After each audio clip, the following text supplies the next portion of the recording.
কি হইছে কি টুনি টুনি হইছে বেটা বাইর শোয়া আমার রাইতে ঘুমাইছি পর আমার রাত বেশি দুইটা আরান গেছে আরান গেছে পর সারা রাত খুঁজলাম মেসে কেডা তোর শাশি তো ধারে নাই কেডা মেসে কেমনে কমু তোর শাশির তো অভাব নাই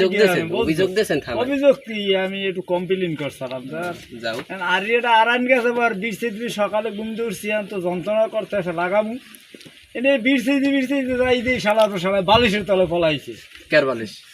আরে আমার হিতেনের বালিশের তলে হাত দিয়ে বালিশের তলে পাইয়া ওটারে উড়াইছি যে হাতে লইছি শালার পর শালা এমন বকদার লাভ দিয়ে এলাই গিয়েছে মানে নিজে ও লাগানোর দরকারটা কি আরান গেছে এটা সালিসীমা ব্যবস্থা হইবে দুজন ডাকমু বৈঠক বইবে এই এর বড়টা লাগানো হইবে ওরে আজগো রাইতে লইয়েবেন কানের নিচে দুইটা সুপার দিম না ও আমি রাতে থাকবে আমি নালে কামুরি দিতে নো ভাবতে আরে বেড়া ও তো ঝোলে ধনের নিচে